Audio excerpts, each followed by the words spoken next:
નમસ્કાર, સ્વાગત છે આપનું ડીટીવી ન્યૂઝમાં। દાહોદના નાના ડબગરવાસમાં પરિણીતાનું મોત થતાં પરિવારજનોએ હત્યાના આક્ષેપ સાથે હોબાળો કરતા પોલીસ કાફલો ખડકી દેવાયો।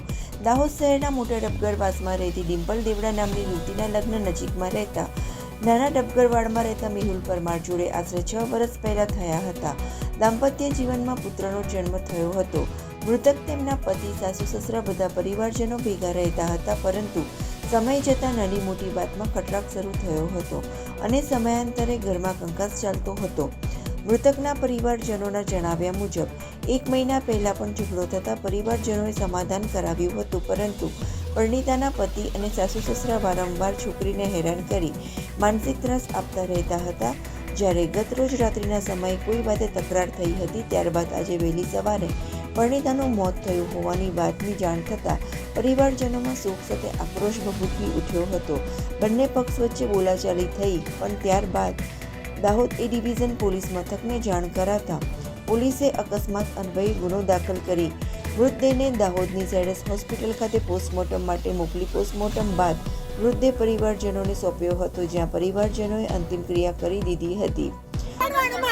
નાના ડબગરવાડ 7મા નંબરનો વોર્ડમાં ડબગરવાડમાં એને આ જે અમે છોકરી ગરીબની છોકરી અમે અહીંયા આ ઘરે પાડ્યા છે, ગામમાં સાસરીને ગામમાં પિયરી પણ આ છોરીને 3 વાગ્યાના સમયમાં કંઈક મારી નાખી છે। એમ્બ્યુલન્સ બોલાવી લીધી છે ને આ લોકો બારોબાર લઈ જતેલા તો આજુબાજુ વાળાએ કીધું તેના કાકા કુટુંબ દોડીને આવ્યા ત્યારે ત્રીજા માળથી છોકરીને દેખી છે તો ઘા મારેલા છે। એમને સાચો રિપોર્ટ જોઈએ ને એને જિંદગીની જેલ થવી જોઈએ ને એના છોકરાને કોઈ દેબી ના। ત્યાં રોષે ભરાયેલા પરિવારજનોએ મૃતકના ઘરે પહોંચી પરિણીતાની હત્યા કરાઈ હોવાના આક્ષેપ સાથે હોબાળો મચાવ્યો હતો। બનાવને પગલે દાહોદ એ ડિવિઝન પોલીસ, એલસીબી, એસઓજી સહિતનો પોલીસ કાફલો ખડકી દેવાયો હતો અને પરિસ્થિતિ ઉપર કાબૂ મેળવ્યો હતો। કોઈ અનિચ્છનીય બનાવ ના બને તે માટે પોલીસનો ચુસ્ત બંદોબસ્ત ખડકી દેવાયો હતો। હાલ સમગ્ર મામલે પોસ્ટમોર્ટમ રિપોર્ટની રાહ જોવાઈ રહી છે।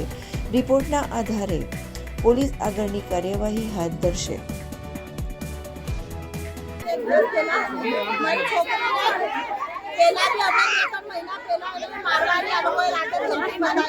મારી છોરીઓ છે ને એ લોકોની છાને ઉપર જઈને મારા પર ફોન કર્યો, મમ્મી તમે મને કાલે લેવા આવો ને તો ધબા પરથી કૂદીને મરી જઈ।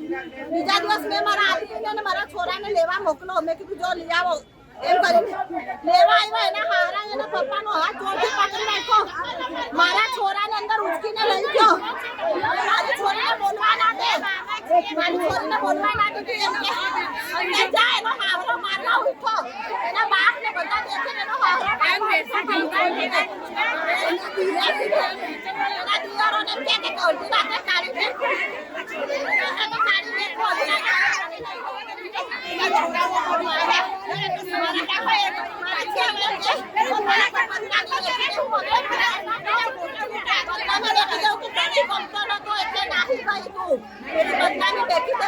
મારું ઓપરેશન કરાવવાનું છે, તું જા એના તો ઓપરેશન કરાવું। મોલ્લાવાળા તારી મા બાપને ને તને ઠુકેગા પેલી રણજી કે એની હાહુએ કીધું, એના બાપને બોલે મેં સ્પીકર પર ફોન રાખીને તારો દો તો ફોન બંધ કરવા જાય, ઘડી ફોન બંધ કરવા જાય।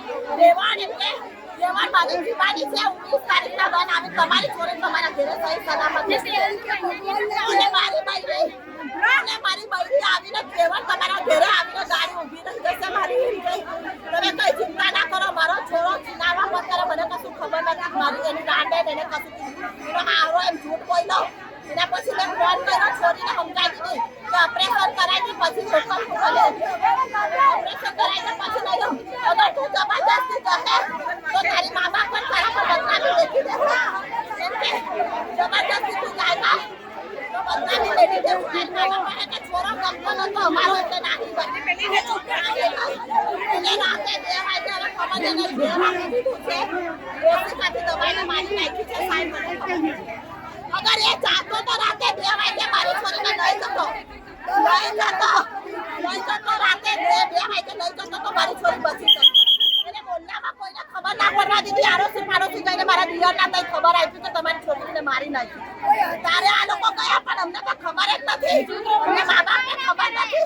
હું તો હવારે નાઈ ધોઈને ચા પીવા બેઠીને ફોન આવ્યો મારા દેરાનો કે ભાભી કે તમે સાંભળો તમારા છોરી બહુ કરી એવા ને એવા અને અહીંયા સાહેબ અમને કશું ખબર નથી અને તને નથી ગમતી તો મારી છોરી મારા ઘરે મૂકી દો તો સહી સલામત અમને બે છોરી ઉગાડી હતી એના